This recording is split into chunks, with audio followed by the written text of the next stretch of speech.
Hare Krishna. Welcome to the lockdown program with Krishna under the umbrella of Govardhan Hill. Today we are reading and discussing the most beautiful Śrīmad-Bhāgavatam. Vande Guru Sri Charanarvindam.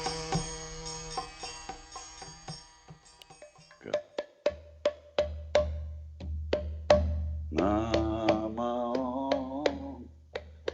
Vishnupadaya Krishna Prasthaya Bhutale Śrīmati Bhaktivedanta Swami Namine Namaste Saraswati Deve Gauravani Pracharine Nirvishesha Sundari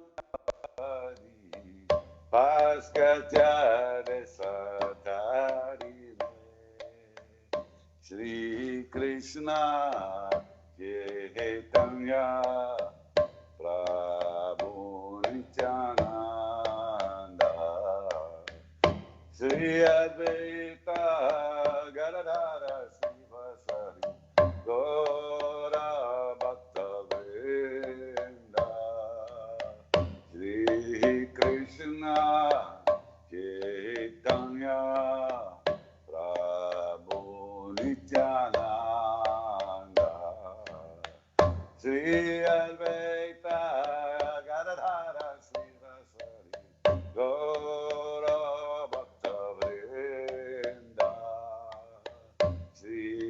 Krishna Chaitanya Prabhu Nityananda Shri Advaita Gadadhara Srivasari Gaura Bhakta Vrinda Hare Krishna Krishna Krishna Hare Hare Rama Rama Rama Hare Hare Hare Krishna Krishna Krishna Hare Hare Hare Rama Rama Rama Hare Hare Hare Krishna Krishna Krishna Hare Hare Hare Rama Rama Rama Hare Hare Hare Krishna Krishna Krishna Hare Hare Hare Rama Rama Rama Hare Hare Hare Krishna Krishna Krishna Hare Hare Hare Rama Rama Rama Hare Hare Hare Krishna Krishna Krishna Hare Hare Hare Rama Rama Rama Hare Hare Hare Krishna Krishna Krishna Hare Hare Hare Rama Rama Rama Hare Hare Hare Krishna, Krishna Krishna, Hare Hare, Hare Rama, Rama Rama, Hare Hare, Hare Krishna, Krishna Krishna, Hare Hare, Hare Rama, Rama Rama, Hare Hare, Hare Krishna, Krishna Krishna, Hare Hare, Hare Rama, Rama Rama, Hare Hare, Hare Krishna, Krishna Krishna, Hare Hare, Hare Rama, Rama Rama, Hare Hare, Hare Krishna,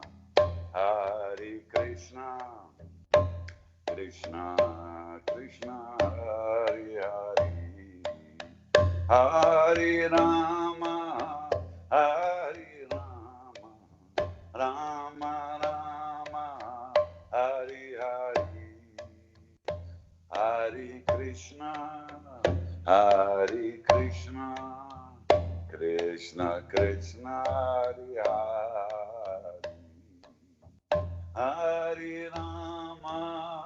Hare Rama, Rama Rama, Hare Hare, Jaya Gauranitai, Gauranitai, Jaya Gauranitai, Nitai Gaura Hari Bo, Hari Bo, Hari Bo, Hari Bo, Jaya Nitai Sachi Sundara, Nitai Sachi Sundara, Nitai Sachi Sundara, Nitai Sachi Sundara, Jaya Giri Govardhan, Giri Govardhan, Giri Govardhan, Jaya Giri Govardhan, Jaya Prabhupada, Prabhupada, Prabhupada, Srila Prabhupada, Jaya Gurudeva, Gurudeva, Gurudeva, Jaya Gurudeva. Nitai Gaura Premanandi, Hari Hari Hari Bol. Hari Bol, Hare Krishna. Thank you for the beautiful Kirtan. We missed that for quite some time. We haven't heard much of your Kirtans. Very nice, and your Mridangam playing gets better and better. Welcome, everyone. Welcome, Dharm. Welcome, Rashmi. Welcome, Ben and Samir. Thank you very much. We'll be a smallish group. Amit will come later. Vaishnav won't come. Amar, we shall see. So, anyway, we are satisfied with five devotees here. Yes. So, before we get into the Śrīmad-Bhāgavatam, I would like to read a very short little excerpt from Srila Prabhupada's class or lecture probably, because we spoke recently about economic development. So here Srila Prabhupada speaks about solving the economic problem. So very short, so I will read, quote, "It is sometimes misunderstood that if one has to associate with persons engaged in devotional service, he will not be able to solve the economic problem." This meaning, of course, that if we have to associate with devotees, so we may not have enough time to solve our economic problem. because we go into the temple and then our time becomes constrained. So that is what is meant here. Srila Prabhupada carries on, quote, to answer this argument, it is described here that one has to associate with liberated persons not directly, physically, but by understanding through philosophy and logic the problems of life. That's all on that short. So that solves that problem. The economic problem is not impacted, of course. We associate here by the instructions of Srila Prabhupada, which takes a little bit of time, of our time away. But otherwise, we're reading Śrīmad-Bhāgavatam, Bhagavad Gita, whenever, not at a set time, whenever it suits us. That will be also associating with liberated persons, not physically, that may not be possible, and that put constraints on our earning money and solving our economic problem, but by understanding, by hearing, that's what Srila Prabhupada emphasizes here. Okay, let's jump into the Bhagavatam. The link is in the chat area. And it's the 12th shloka 12, 1, 2, 12, that we're reading tonight. You all got that? 1, 2, 12. So let me have a start. Om Namo Bhagavate Vasudevaya. Om Namo Bhagavate Vasudevaya. Om Namo Bhagavate Vasudevaya. Dachtratatana Munayo Jnana Vairagya Yuktaya Pashyantyatmani Chatmanam Bhaktya Shruta Krihitaya. Translation. The seriously inquisitive student or sage, well equipped with knowledge and detachment, realizes that absolute truth by rendering devotional service in terms of what he has heard from the Vedanta Shruti. Purport by His Divine Grace A.C. Bhaktivedanta Swami Srila Prabhupada Ki Jai. The absolute truth is realized in full by the process of devotional service to the Lord, Vasudeva, or the personality of Godhead, who is a full-fledged absolute truth. Brahman is his transcendental bodily effulgence, and Paramatma is his partial representation. As such, Brahman or Paramatma realization of the absolute truth is but a partial realization. There are 4 different types of human beings: the karmis, the jnanis, the yogis, and the devotees. The karmis are materialistic, whereas the other 3 are transcendental. The first-class transcendentalists are the devotees who have realized the Supreme Person. The second-class transcendentalists are those who have partially realized the plenary portion of the Absolute Person. And the third-class transcendentalists are those who have barely realized the spiritual focus of the Absolute Person. As stated in the Bhagavad Gita and other Vedic literatures, the Supreme Person is realized by devotional service, which is backed by full knowledge and detachment from material association. We have already discussed the point that devotional service is followed by knowledge and detachment. Anyone remembers what are the Sanskrit terms? Quite very famous, and we hear it again and again. What is it? What are the Sanskrit terms for knowledge and detachment? Samir. Gyan. Gyan is knowledge, but here in this, knowledge and detachment is something different. Moksha. What was that? Moksha. Moksha. Moksha is liberation. Moksha is liberation. Jnana. Ben is raising his hand. Yes. Is it Yukta Vairagya? That's it, is Yukta Vairagya.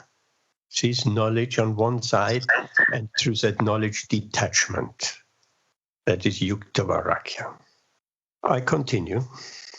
As Brahman and Paramatma realization are imperfect realizations of the absolute truth, so the means of realizing Brahman and Paramatma, i.e.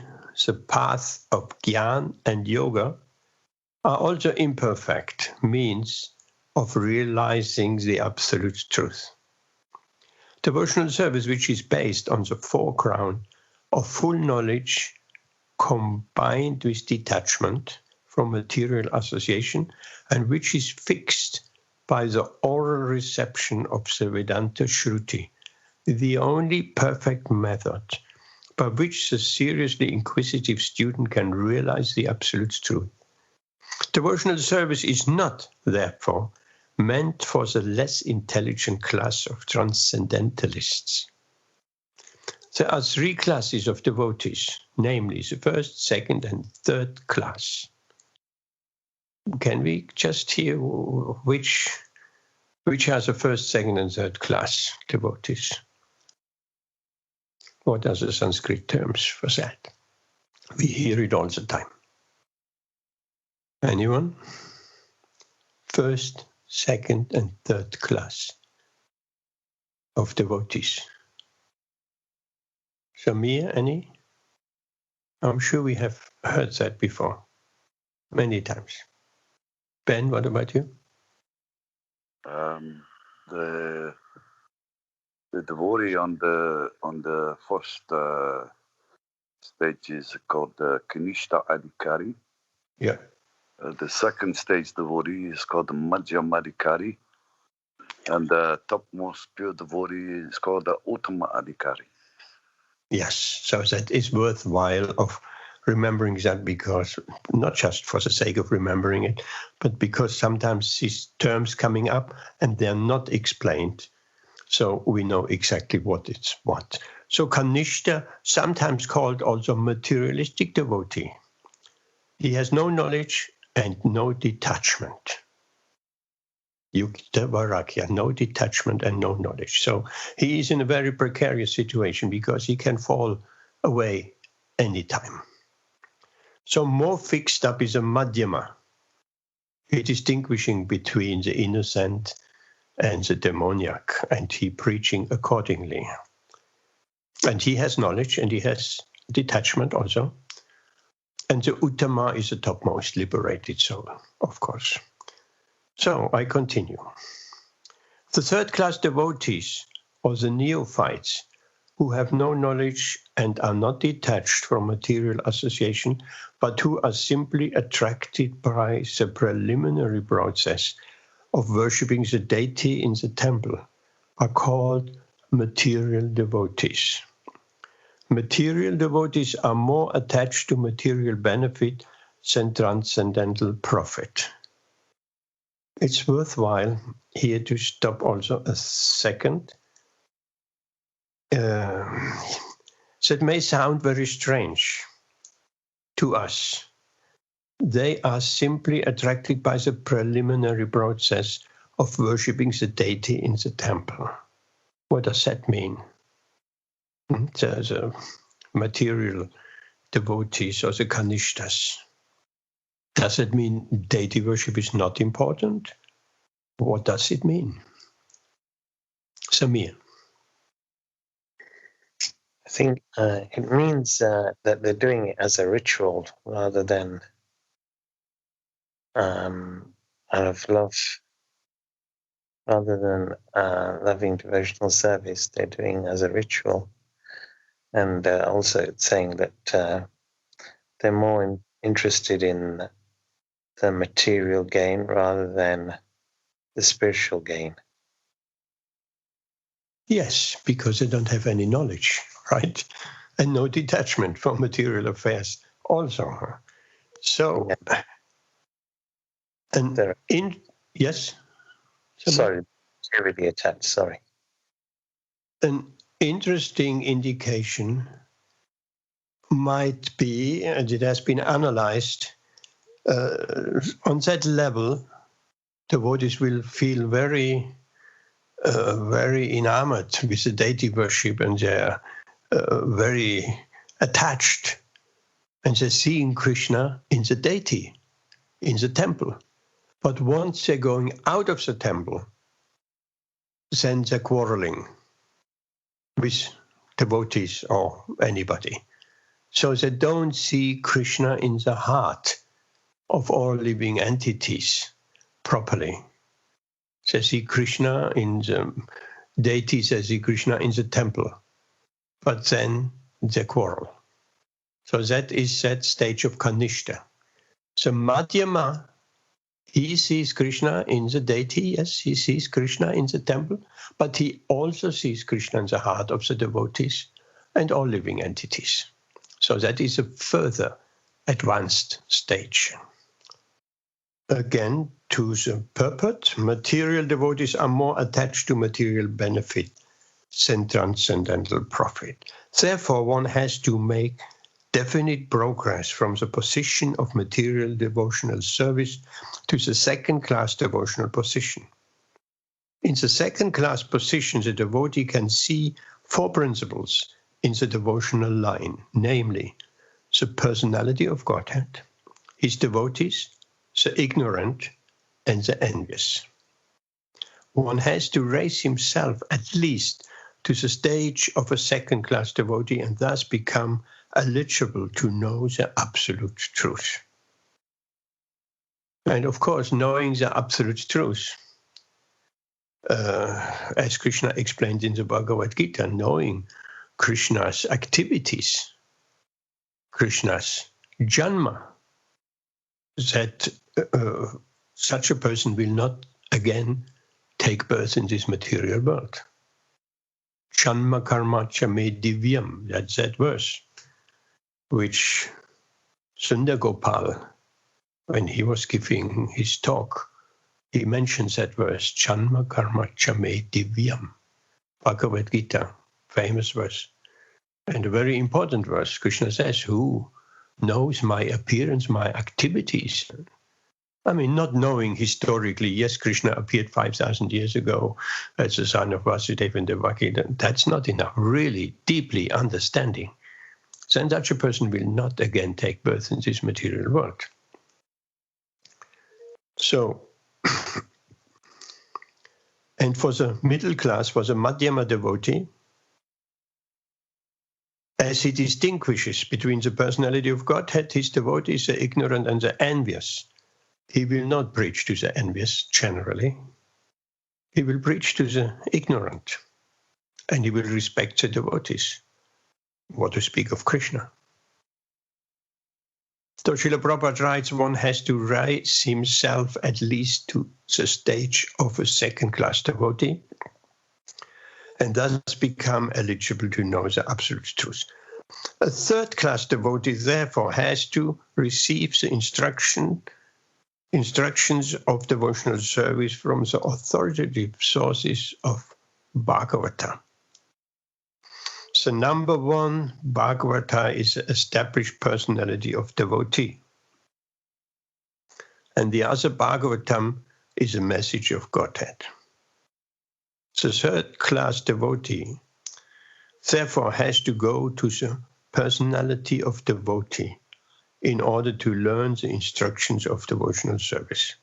Such a personality of devotee is not a professional man who earns his livelihood by the business of Bhagavatam. Such a devotee must be a representative of Shukadev Goswami, like Sutta Goswami, and must preach the cult of devotional service for all around benefit of all people.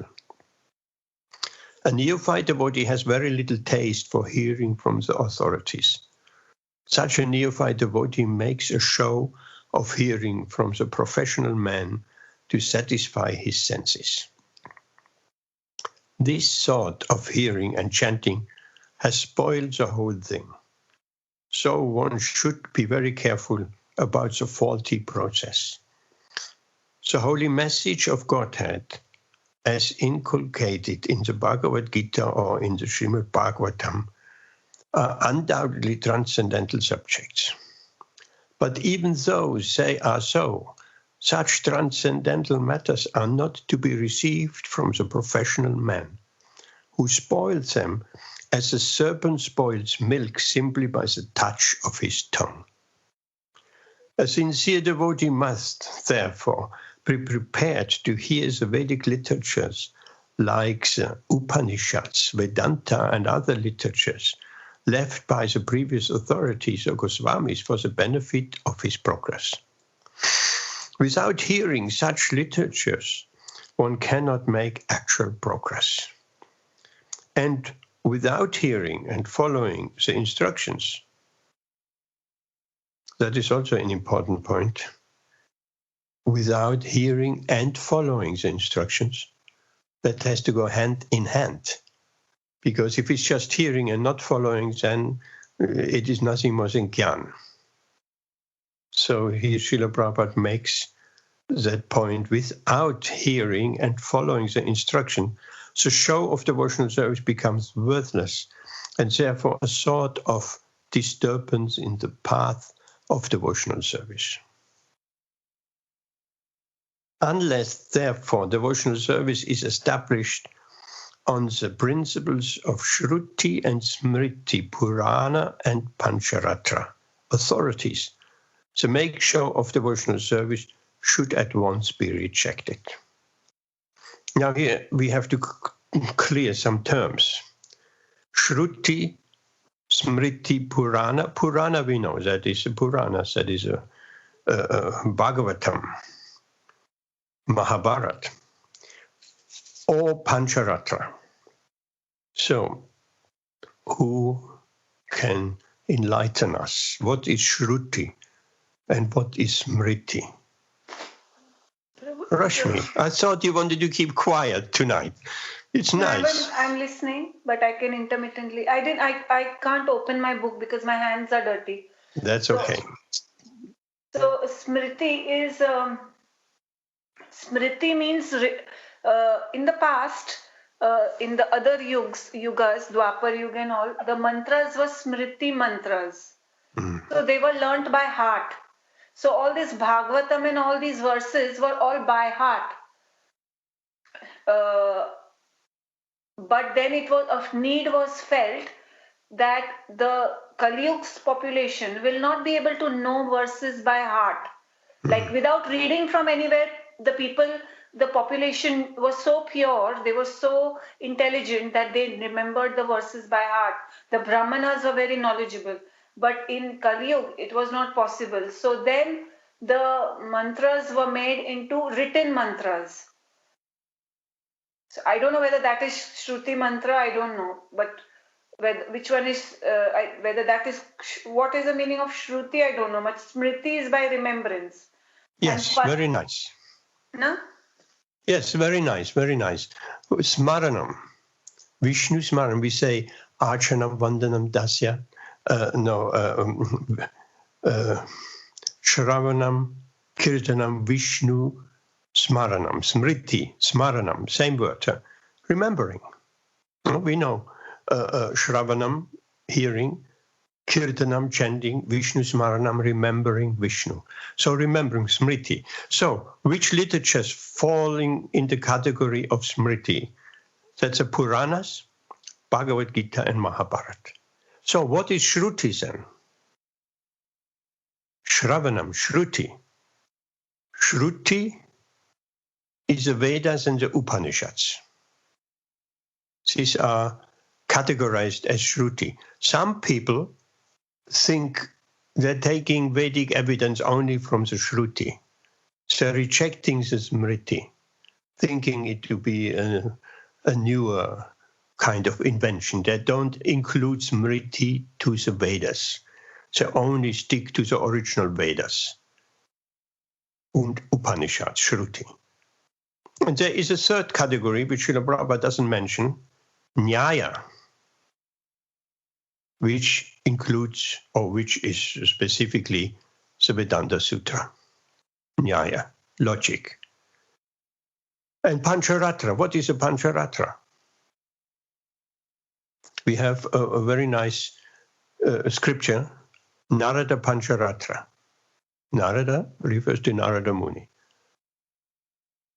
He gave us the Narada Pancharatra. So what's Pancharatra? Ben?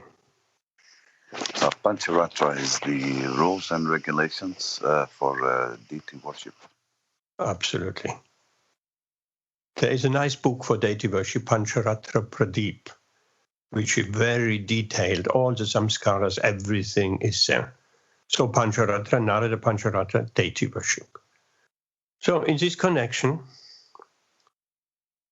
Rupa Goswami wrote in his Bhakti Rasamrita Sindhu, which is a nectar of devotion, he postulates that by adhering to the Shrutis alone, means the Vedas and Upanishads, one is simply mouthing the words of the scriptures and not understanding or practicing them.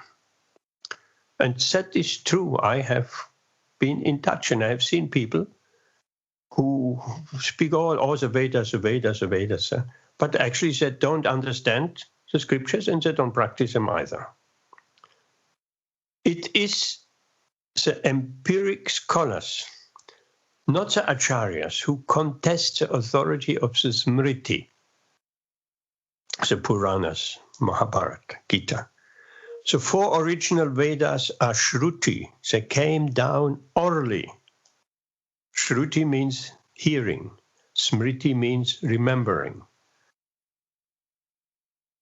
So the four original Vedas are Shruti. They came down orally. What was originally spoken? The Vedas were originally spoken. Lord Brahma, we know that.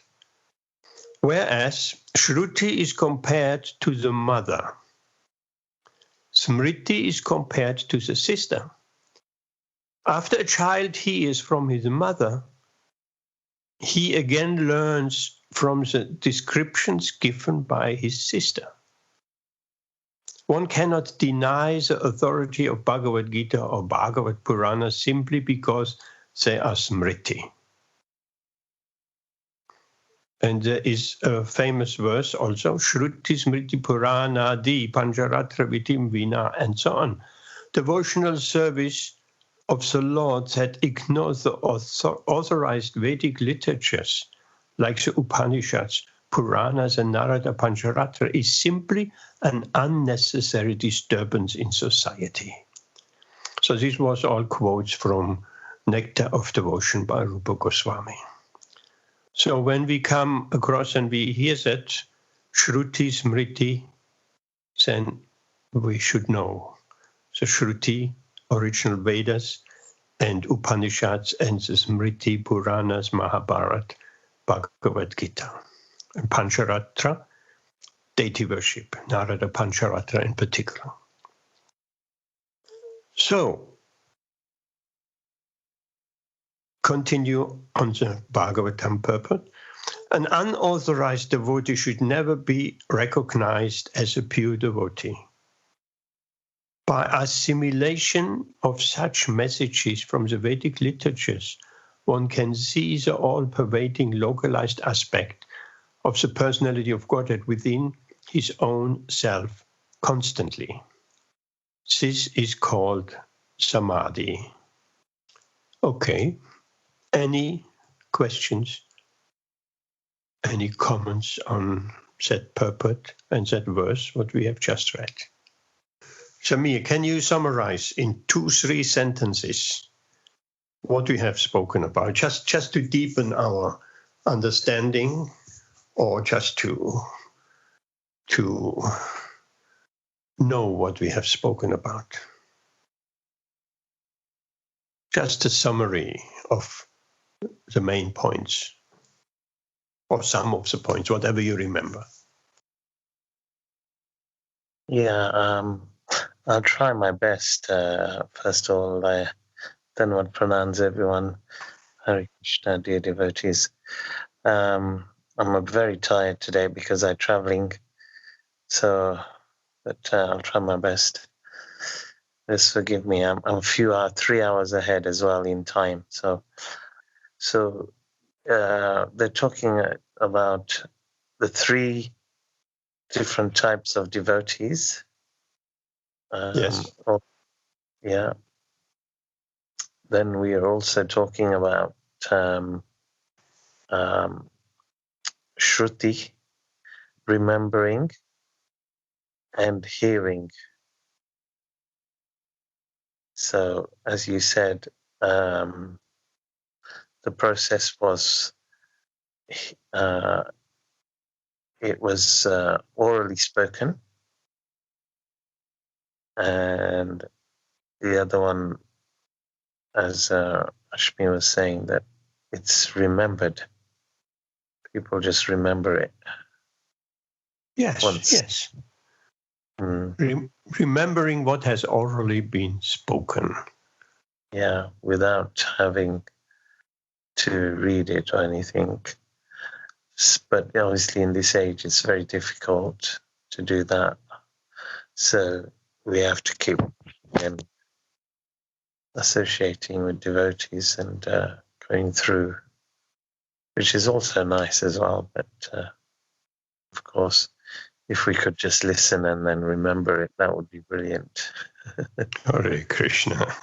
It's even hard to remembering the points we have covered in the last 15 minutes.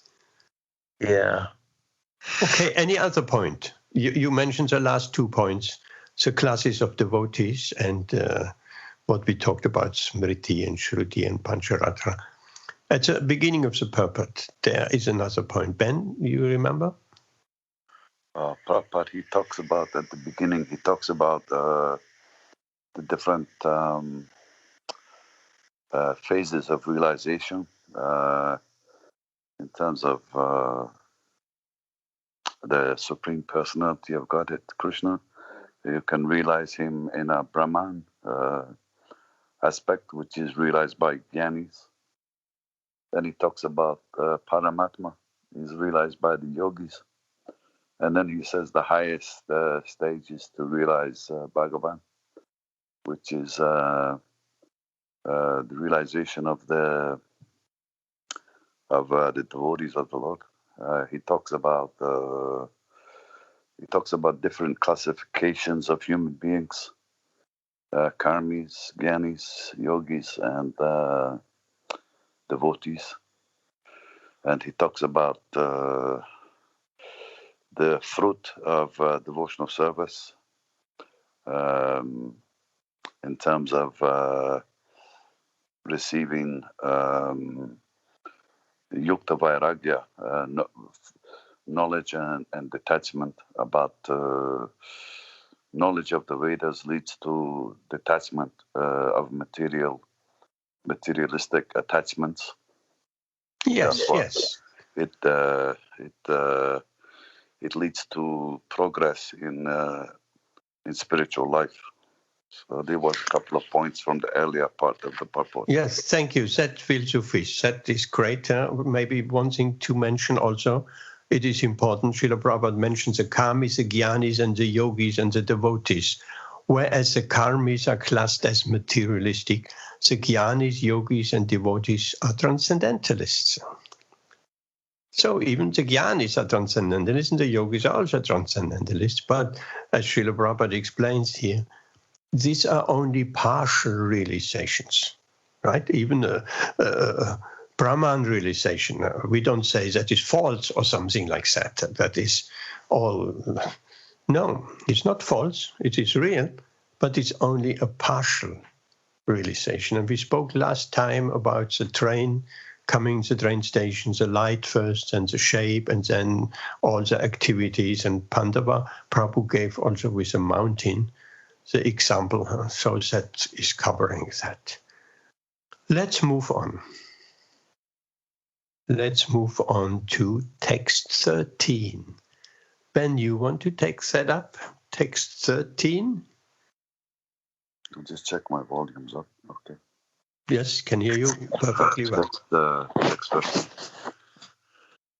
Ata pumbir vijastreshta varnashram vibhagashya svanusti tathitasya dharmasya samsiddhir hari toshanam. Translation: O best of the twice born, it is therefore concluded that the highest perfection one can achieve by discharging the duties described for one's own occupation according to caste divisions and orders of life is to please the personality of Godhead. Purport by His Divine Grace A.C. Bhaktivedanta Swami Prabhupada. Human society all over the world is divided into 4 castes and 4 orders of life. The 4 castes are the intelligent caste, the martial caste, productive caste, and the laborer caste. These castes are classified in terms of one's work and qualification and not by birth. Then again, there are 4 orders of life, namely the student life, the householder's life, the retired, and the devotional life. In the best interest of human society, there must be such divisions of life. Otherwise, no social institution can grow in a healthy state. And in each and every one of the above-mentioned divisions of life, the aim must be to please the supreme authority of the personality of Godhead. This institutional function of human society is known as the system of Varnashram Dharma, which is quite natural for the civilized life. The Varnashram institution is constructed to enable one to realize the absolute truth. It is not for artificial domination of one division over another. When the aim of life, i.e., realization of the absolute truth, is missed by too much attachment for indriya priti, or sense gratification, as already discussed herein before, the institution of the Varnashram is utilized by selfish men to pose an artificial predominance over the weaker section. In the Kali Yuga, or in the age of quarrel, this artificial predominance is already current, but the saner section of the people know it well that the divisions of caste and orders of life are meant for smooth social intercourse and high thinking, self-realization, and not for any other purpose.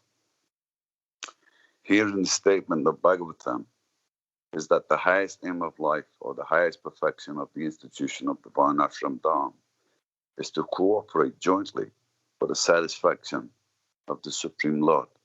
This is also confirmed in the Bhagavad Gita, chapter 4, text 13. Thank you. Hare Krishna. What is a chapter 4, text 13? Where Srila Prabhupada explains it is not by birth. Famous verse, one of the 108 key shlokas of Bhagavad Gita. Anyone? 4:13, Chaturvarnyam. Anyone knows that? Chaturvanyam maya stristam guna karma vibhagasya tasya kartaram apimam vidhi akarataram avyayam. How did you find that so quickly?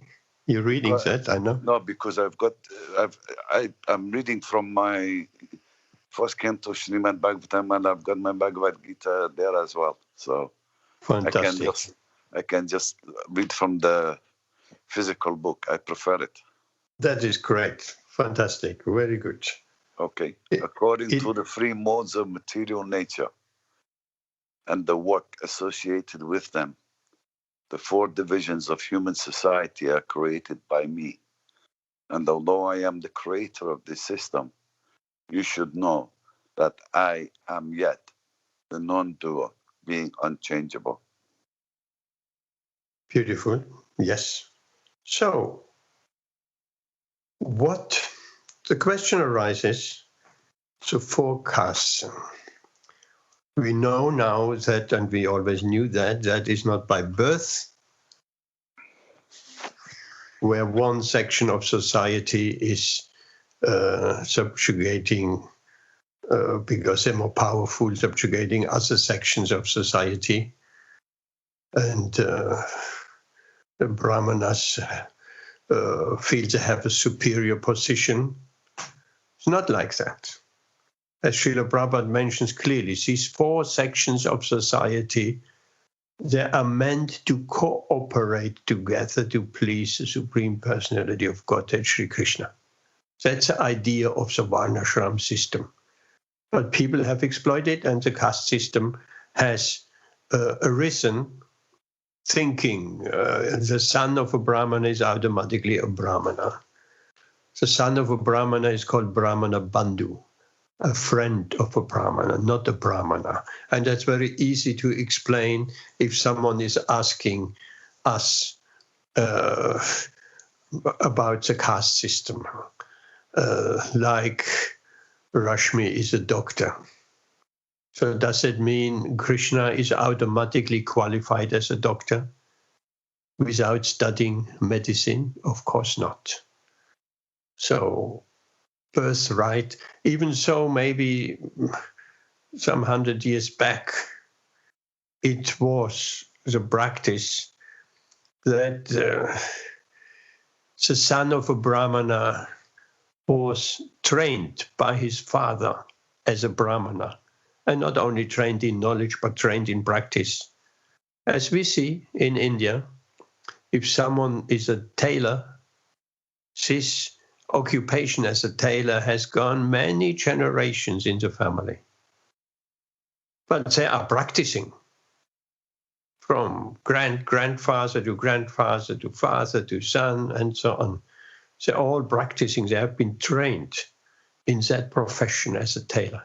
So with Brahmanas, it was originally also like that, or Kshatriyas, or Vaishyas, Shudras even. They have been trained, but that has been lost. And now they're claiming, I'm also Brahmana. And like we did some Harinama, have told this story before. Then a gentleman stands next to us and we're chanting on the street, Hare Krishna, Hare Krishna. And the gentleman says, I'm also Brahmana, while he smokes his bidi cigarette. And so that is a Brahmana Bandhu to the best. Ben? No, it's just a question arises that is one's mode of nature, is it set from birth? Because the modes of nature, they're fluctuating all the time. So are you, because these varnas, they also equate to a material mode in nature, because Brahmins, they're in the mode of goodness. Now, people lower down in the caste system, in a sense, they are more predominated by the lower modes of nature and passion and ignorance. So, does that mean that you're set in the mode from birth as well? I got a question around that. Okay, interesting. Yes, very interesting question. And to mind comes, I just listened today again to the beautiful talk Sundar Gopal gave, and Rashmi asked the question about karma yoga. So Sundar Gopal explained that we have a particular leaning towards a particular occupation by birth, yes. Therefore, as good astrologers can already determine the nature of a child by his astrological chart. And we do a ceremony as well, where the child at a young age, that usually goes along with the samskara, with the first grain eating, that the child is put in front of the Śrīmad-Bhāgavatam and some coins on one side and the Bhagavatam on the other side, and then let the child crawl at a young age, crawling, toddler. And we know that was done with Lord Chaitanya as well, and devotees do that at home or in temples, first grain eating ceremony, samskara. And then the child goes either towards a book or the child goes towards the glittering coins. So that is determining already then the tendency of the child. So yes, we are born according to the modes we have inquired from previous lifetime. We just continue in the same mode. Rashmi. Prabhuji, today I was listening to in the Bhagavatam class today. We are doing Canto 4, Chapter 14, about King Vena and his bad son Anga. And in that, the translation of the verses, it says that the child's nature is usually that of his mother's father's side. So so basically Anga, this King Vena was very good, but his son Anga was a very, very, very rotten person. So he's wondering why this has happened to me. So it turns out that the wife's father's side was demoniac. So the verses were explaining that if it's a son, if you're born a son, then his tendencies will be depending on the mother's side, not father's side. So I just wanted to add that. Yes, thank you. That is great. Yes. So the answer is really yes, that is coming from birth, but it means also, and I mean, Ben, what you said, that is correct, that the modes of nature, the lower modes in the Shudra and Vaishyans, and the higher modes of goodness in the Brahmana. Yes, Ben? But you know, this caste system, it could be very much interpreted as an unfair system by people, because although it's the point is being made about, it's not based on birth in any different varna. So, for instance, as an example, so someone could be a Sudra, but they could have a propensity towards a Brahmin like existence. But what if they don't get the opportunity? So it's like, it could be like a socially biased kind of system as well. Yes, and if things are, you know, in response to what Rashmi said as well, you know, if things are determined by your nature, by the other side of families, and it takes away any sort of what about the individual's personal autonomy to develop and to be the person that they are? It's like it's almost their character, their personality, their nature is determined by past generations on the mother's side. You know, I don't know. I'm a bit skeptical of that one. Yes, I know what you're trying to say, but there is no competition. It's not seen in the Varnashram system. First of all, we have to recognize Krishna introduced this system. Krishna says, I introduced this system of 4 varnas and ashrams in order to have society functioning well. So we have to recognize that. And there is no higher and lower either. It's not the Brahmana is better than the Shudra, and the Shudra is worse than the Vaishya. As mentioned before, the Varnashram system was meant that the different divisions of society cooperate together to please Krishna. And if someone has a tendency to be a Brahmin, for instance, by nature, and he is engaged in the activities of a Shudra or a Vaishya, but has actually the tendencies, the Brahminical qualities, he will not be happy in his occupation as a Vaishya or as a Shudra. He won't be happy because he's not engaged according to his nature. If someone has a Brahminical nature, then his best occupation, his best job would be in a Brahminical kind of environment, because there he can blossom, there he can develop, because it's according to his nature. And that what I'm trying to say earlier on when Sundar Gopal gave the talk. We have to be true to our nature. We have to find out what is our nature. In previous times, the nature of a child was determined by the parents and the spiritual master. And then according to looking at the tendency of a child from young age and later on also, then the child with Brahminical tendencies, he was trained as a Brahmin. So, and yes, we said it's not by birth. This topic can be very very hot debated, very controversial, if someone doesn't have the right information. Ben? I was just wondering, does Krishna help the living entity to find his position, his correct position?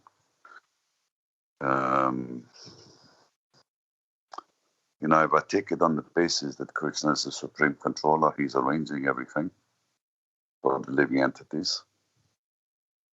He knows that their nature. So could it be suggested that Krishna arranges for each living entity to find the varna that's appropriate to that individual?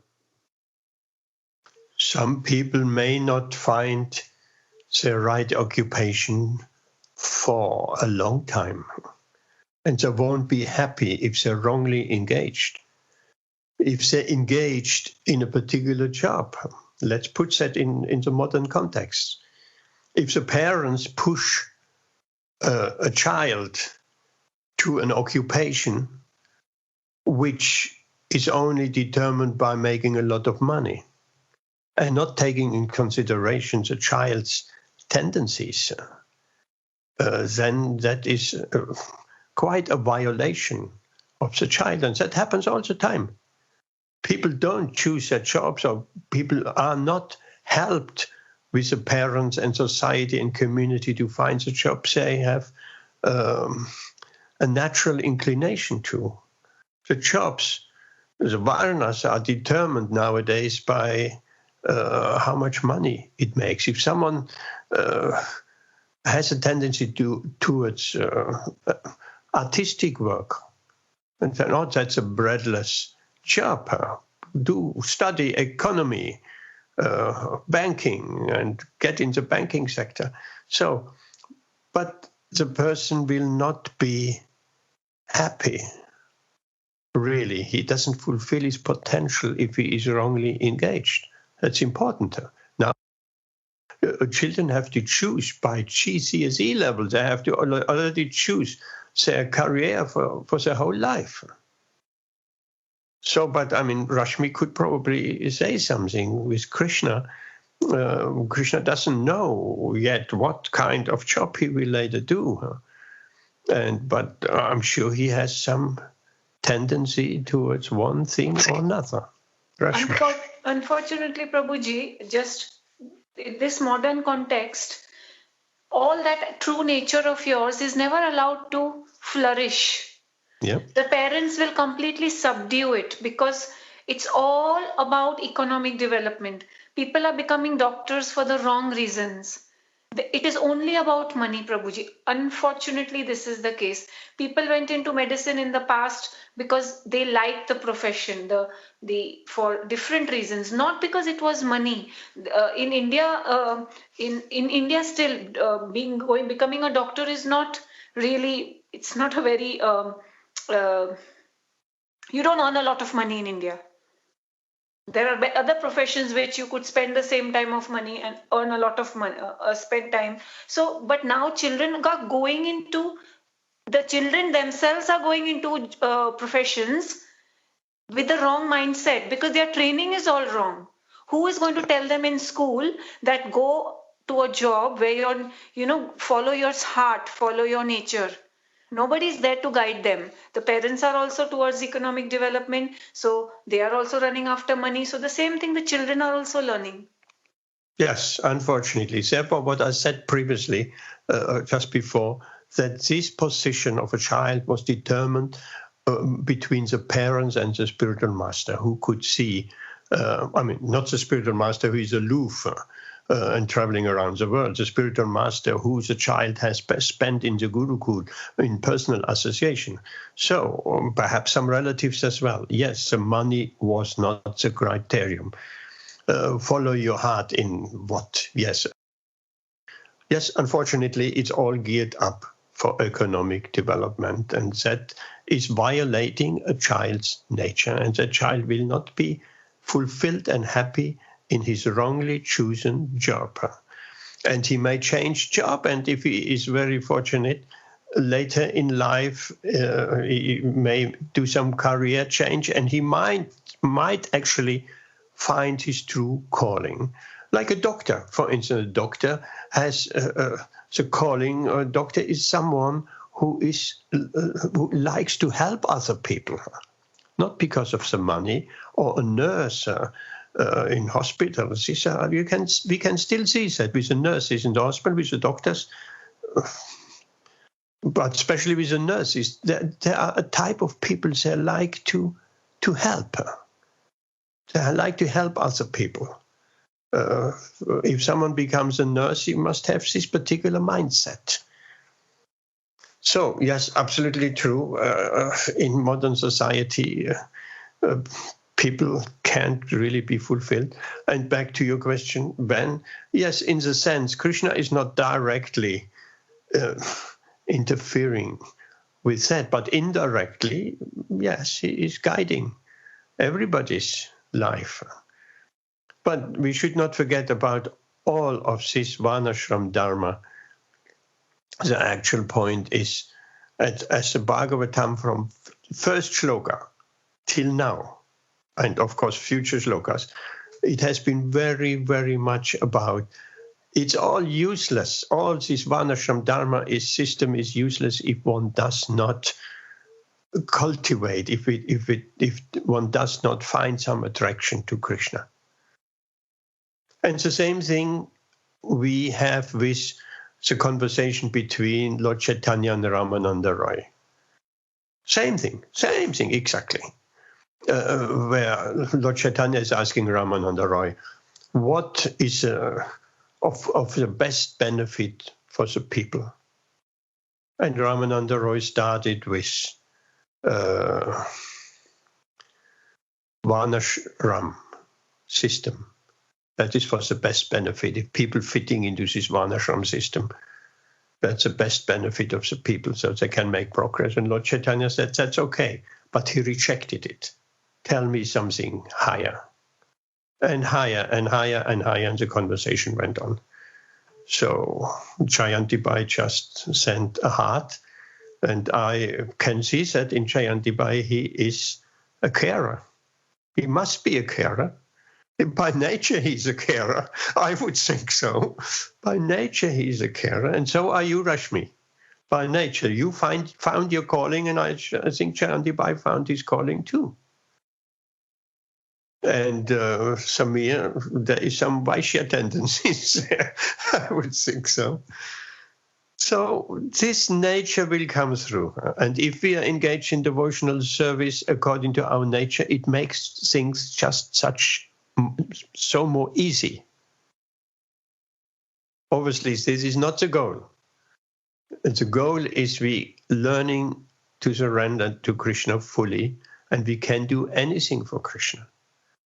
When Srila Prabhupada showed the devotees how to sweep the floor with an Indian broom, bending down, and so he showed the devotees how to sweep the floor. Does that mean Srila Prabhupada has become a Shudra, sweeping the floor? Of course not. A Vaishnava can be engaged in any occupation. Also, again, at the beginning at least of our spiritual and devotional path, it makes things so much more easy if we are engaged in our own tendencies. Like devotees, new devotees, bhaktas, coming to a temple. The temple president may just engage someone wherever is needed. But at the beginning, that is not a very good policy. If a temple president can engage a new devotee at the temple according to his tendency, then the devotee it will be so much more easy for the devotee to render devotional service.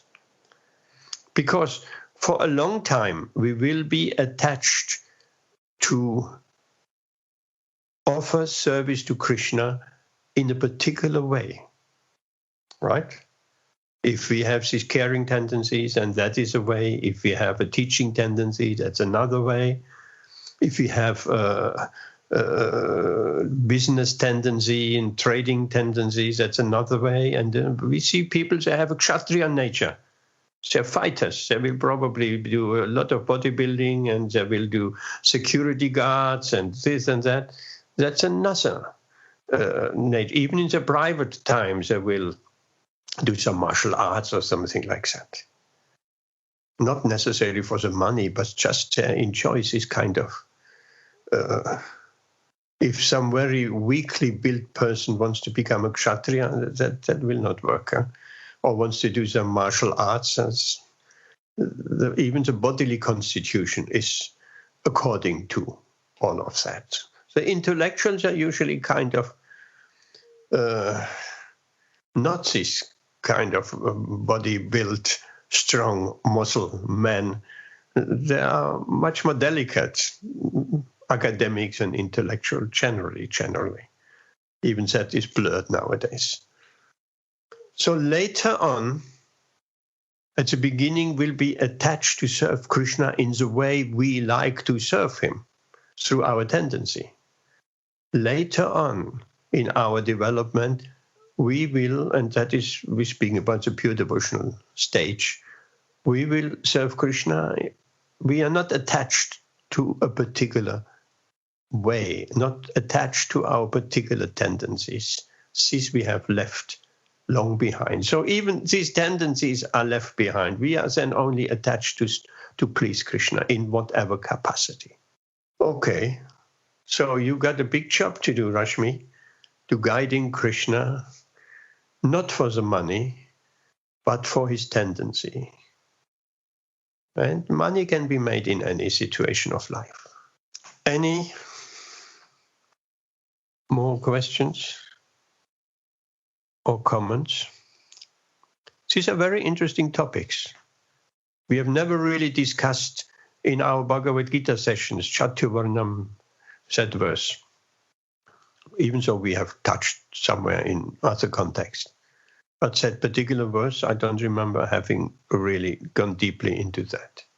And again, someone who takes birth in a Shudra family, but he has tendency, he's in the mode of goodness, and he has tendency towards Brahminical activity, he will find nothing will bar him to engage in that Brahminical activity. It will just his own nature will drive him to do that. If he is left to do that and not coerced by parents and society and schools and so on.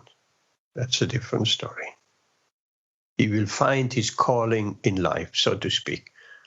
His material calling. And above that, there is a spiritual calling, of course. As I listen again to Sundar Gopal's talk, then the story comes to mind. We're speaking about spiritual calling, whereas a gopi, Krishna, is supposed to pass by her house. And the stepmother and everybody else tells her, you cannot come. We're going to see Krishna, but you stay in the house and you close the windows, close the door, don't look at him, and definitely don't listen to his flute playing. Otherwise you will be possessed like a ghost. And that girl, she didn't really understand. She heard a lot about Krishna and she was attracted. And then Krishna came by the house. And there was a little tiny gap in the door where she looked out. And Krishna, of course, he knew. She wanted to relate with him. And Krishna twisted the tail of a calf a little bit and said, calf ran towards the door and kicked the door. And there the girl stood right in front, and Krishna looked right into her eyes, into her heart. And that girl was never be the same. So that's what we want. That's what we want. Hare Krishna. Shall we take one more verse or shall we do some kirtan? Whoever wants kirtan, send a heart. Verse. Verse. Oh, that is very unusual to hear that from you, Rashmi. Okay. A verse. Next verse. Are you able to read now, Rashmi? Or should we give it to Samir? Let's give it to Samir. Yes, Samir can. My book is upstairs, Prabhuji. So we'll waste Samir. time rather than. Yeah. 1, 2, 14. Are you ready, Samir? Yes, I'm ready. I'm just Okay. going to ask 1 second. It's a short purport. Bear with me. I have to scroll down to the... 1, 2, 14. Okay. Tasme ekana manasya Bhagavan svatam pati srotavya kirtitvayascha kirtitavyascha dhyaya pugyascha nityada. Translation by His Divine Grace, Srila Prabhupada. Therefore, with one pointed attention, one should constantly hear about, glorify, remember, and worship the personality of Godhead, who is the protector of the devotees. Purport. If realization of the absolute truth is the ultimate aim of life, it must be carried out by all means. In any one of the above-mentioned castes and orders of life, the 4 processes, namely glorifying, hearing, remembering, and worshipping, are general occupations. Without these principles of life, no one can exist. Activities of the living being involve engagements in these 4 different principles of life. Especially in modern society, all activities are more or less dependent on hearing and glorifying. Any man from any social status becomes a well-known man in human society within a very short time if he is simply glorified, truly or falsely. in the daily newspapers.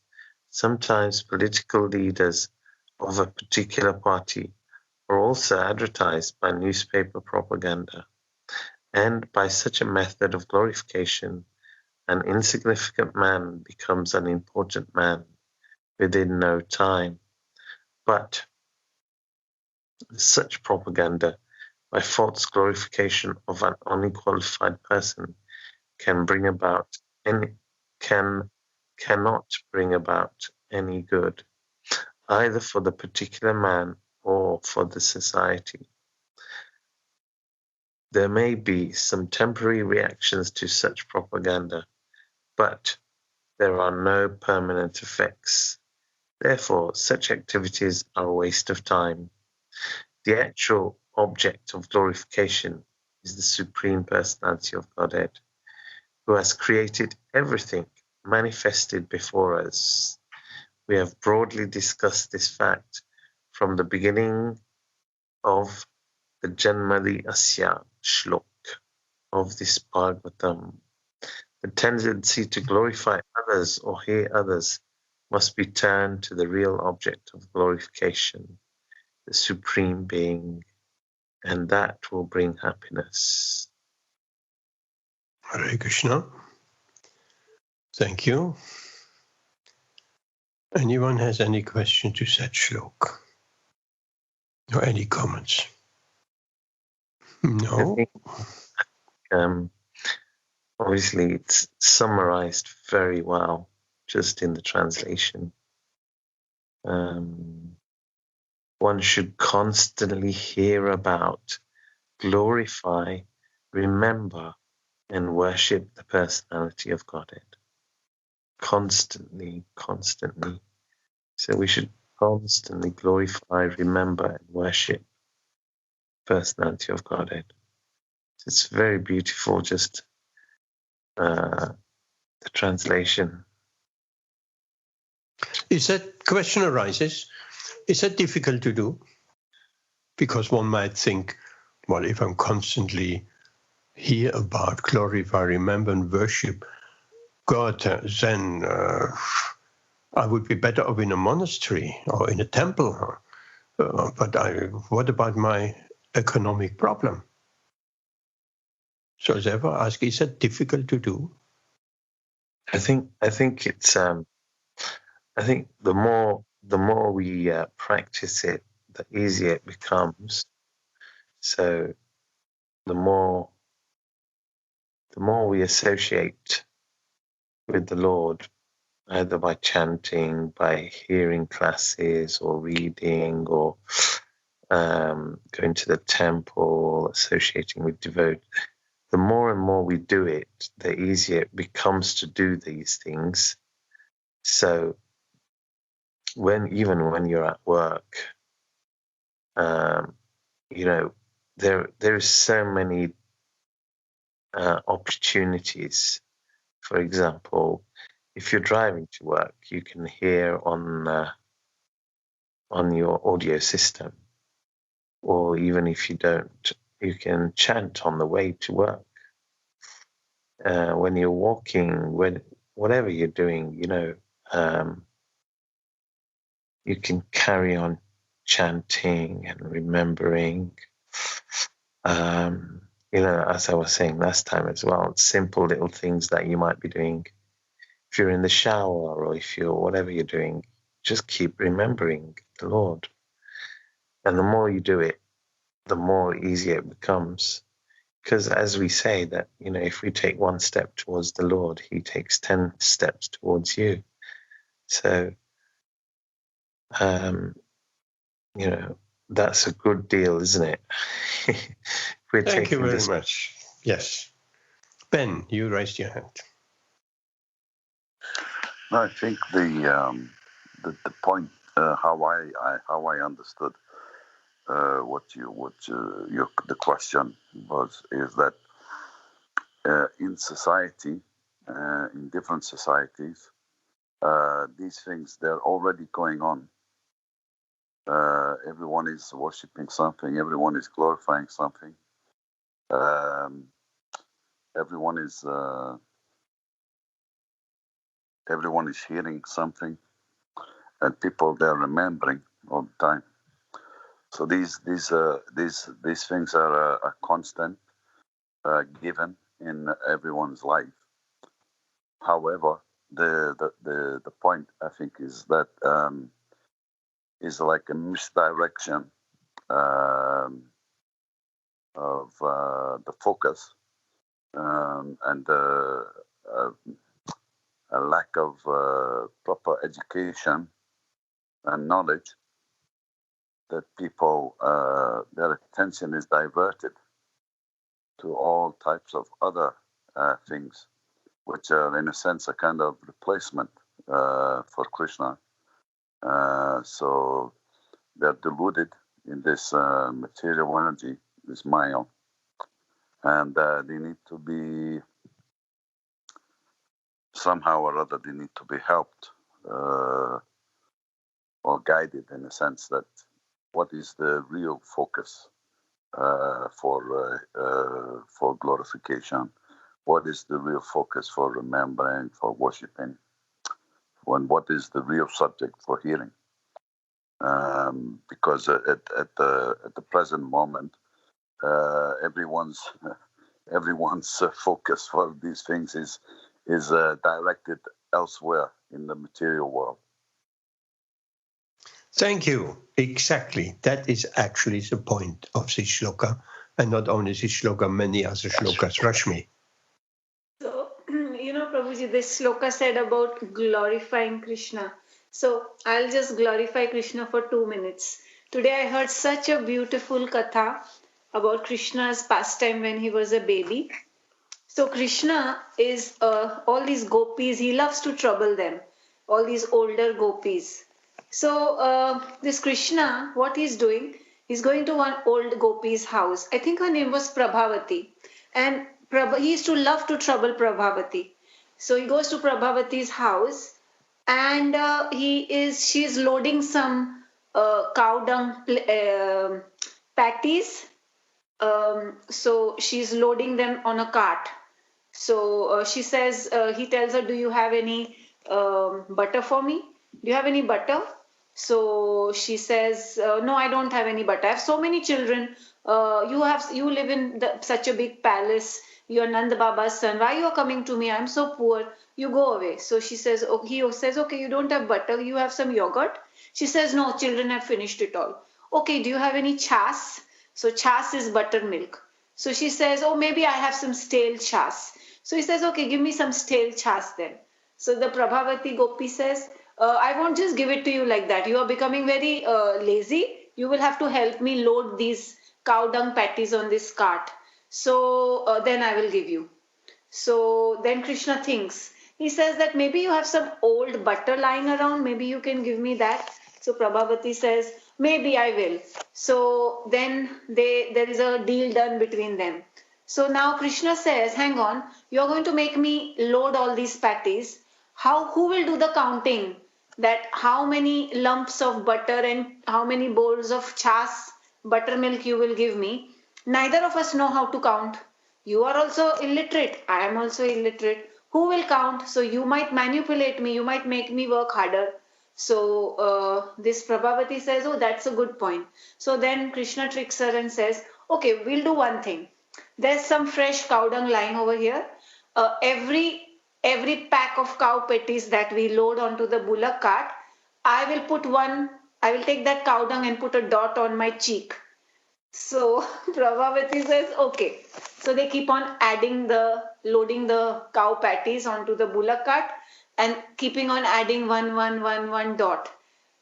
This Krishna is very naughty. So what he does, so now this gopi so all the work is done, little bit work is done, then she goes inside. He sends her inside to get her some buttermilk. He says, "I'm tired." In the meantime, what he does, he makes many more dots on his face. He covers his full face up. So when this Prabhavati comes back, she says, "I don't remember seeing so many dots. How these so many dots came on your face?" So Krishna says, "See, now you are trying to trick me. You are now trying to walk out of the deal. You want to do only half a deal. You want to pay me only half.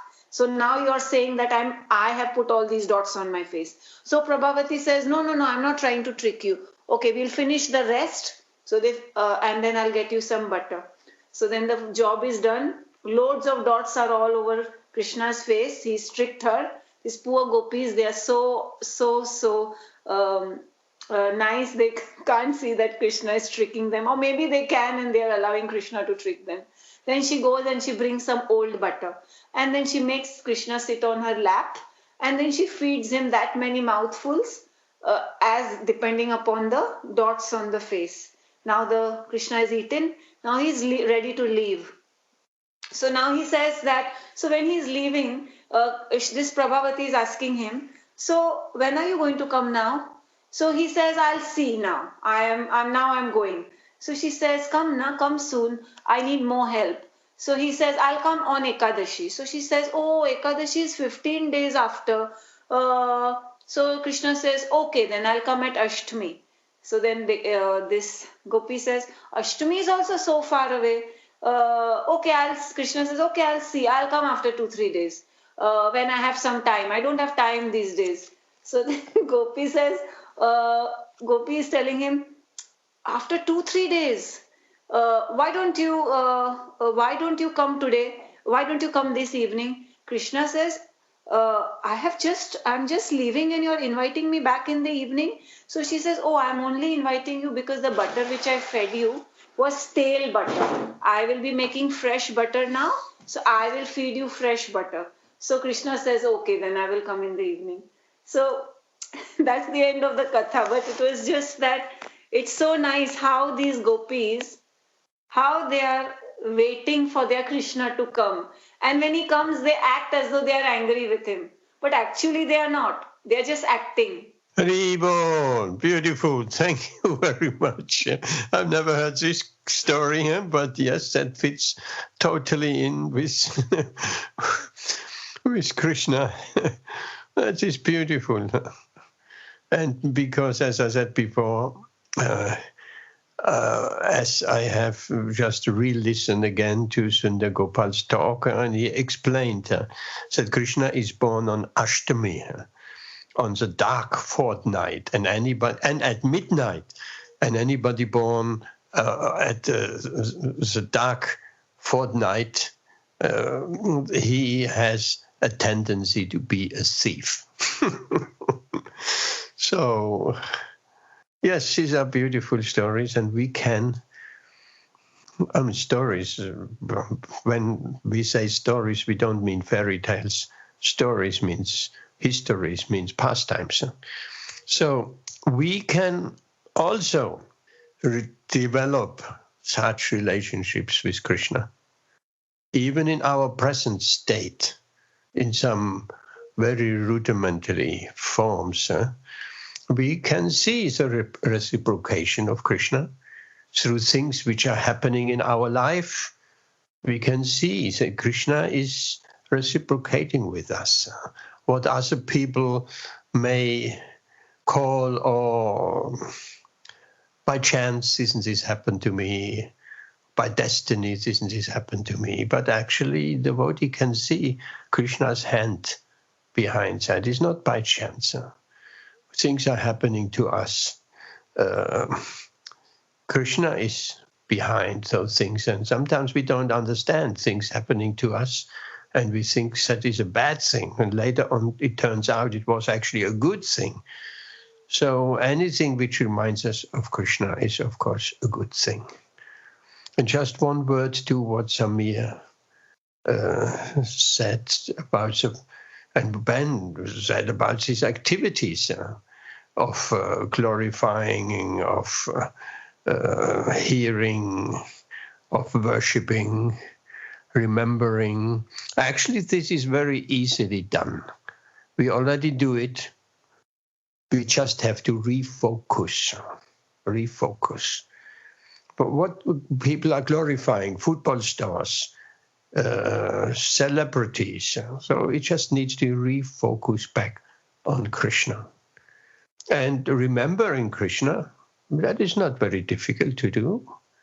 We don't need to stop our work. We don't need to nothing. We can do it whatever we're doing. There's always opportunity of remembering Krishna. Up to the point we're developing so much attachment and that we remembering Krishna most of the time, and eventually we'll remember Krishna all the time. A pure devotee will remember Krishna all the time. He sees Krishna in everything and everywhere. Krishna's hand. So he's never disconnected with Krishna. So we are trying to increase our connection with Krishna, and that will be our success on our path. Never forget Krishna. Always remember Krishna. This is the highest shlok, really, the conclusion of Krishna consciousness. Always remember Krishna, never forget him. Hare Krishna. Beautiful pastimes, beautiful comments, Ben, Samir. Very, very nice. Let's do a little bit of Kirtan, a few minutes, and then stop for tonight. And here we go.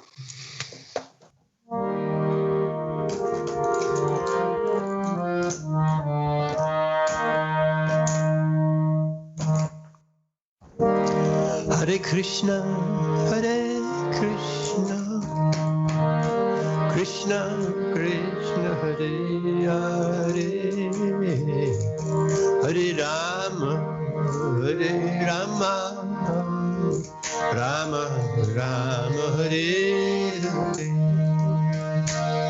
Hare Krishna, Hare Krishna, Krishna Krishna, Hare Hare, Hare Rama, Hare Rama, Rama Rama, Hare Hare, Hare Krishna, Krishna Krishna, Hare Hare, Hare Rama, Hare Rama, Rama Rama, Hare Hare, Hare Krishna, Krishna Krishna, Hare Hare, Hare Rama, Hare Rama, Rama Rama, Hare Hare, Hare Krishna, Krishna Krishna, Hare Hare, Hare Rama, Rama Rama, Hare Hare, Hare Krishna, Krishna Krishna, Hare Hare, Hare Rama, Rama Rama, Hare Hare, Hare Krishna, Krishna Krishna, Hare Hare, Hare Rama, Rama Rama, Hare Hare, Hare Krishna, Krishna Krishna, Hare Hare, Hare Rama, Rama Rama, Hare Hare, Hare Krishna, Krishna Krishna, Hare Hare, Hare Rama, Rama Rama, Hare Hare, Hare Krishna, Krishna Krishna, Hare Hare, Hare Rama, Rama Rama, Hare Hare, Hare Krishna, Hare Krishna, Krishna Krishna, Hare Hare, Hare Rama, Hare Rama, Rama Rama, Hare Hare. Jaya Radha Madhava Radha Madhava Radhe, Radha Madhava Radha Madhava Radhe. Jaya Radha Gokulananda Radha Gokulananda Radhe, Radha Gokulananda Radha Gokulananda Radhe.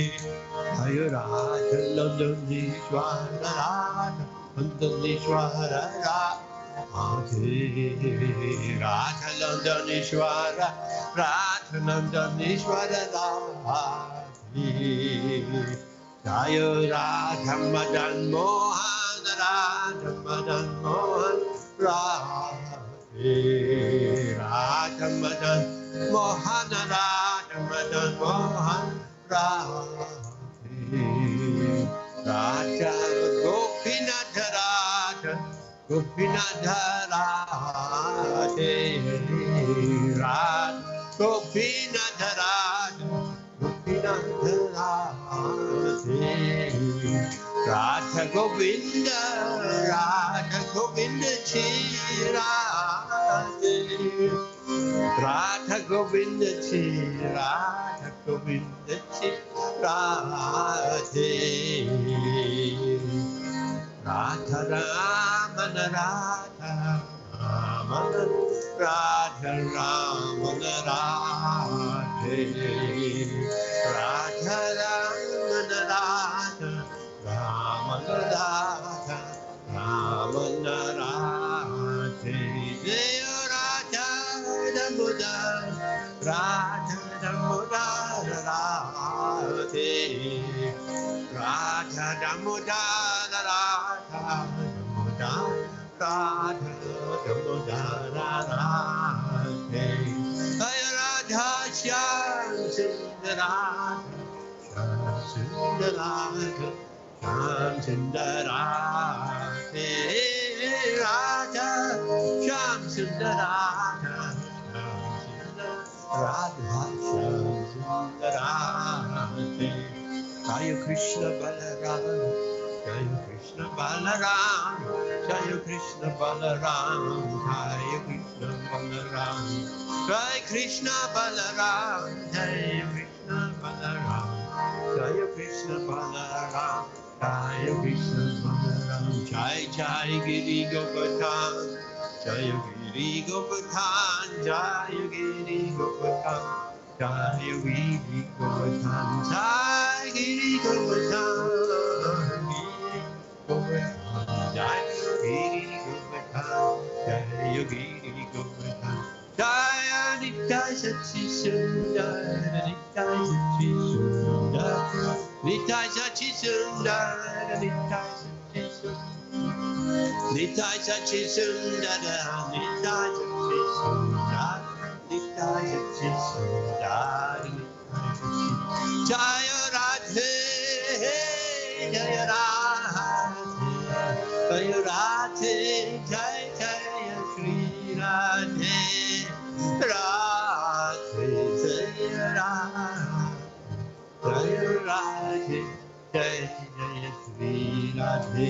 Jai Prabhupada, Prabhupada, Srila Prabhupada, Jaya Prabhupada, Jai Jaya Prabhupada, Prabhupada, Prabhupada, Jai Prabhupada. Gurudev, Gurudev, Gurudev, Jaya Gurudev, Jaya Gurudev, Jaya Gurudev, Gurudev, Jaya Gurudev. Panchakalpatarubhyascha Kripa Sindhu Vyaivacha Patitanam Pavanebhyo Vaishnavebhyo Namo Namaha. O Vancha Kalpatarubhyascha Kriva Sindhu Vyaivacha Paditana Pavanebhyo Vaishnavebhyo Namo Namaha. Hare Krishna. Thank you for being here tonight. The lockdown. Yeah. So thank you very much, everyone, and we'll see you back on Saturday. Thank you, Zamir, Chayanti Bai, Hare Krishna, Rashmi, Ben, and Dharm. Thank you. Hare Krishna.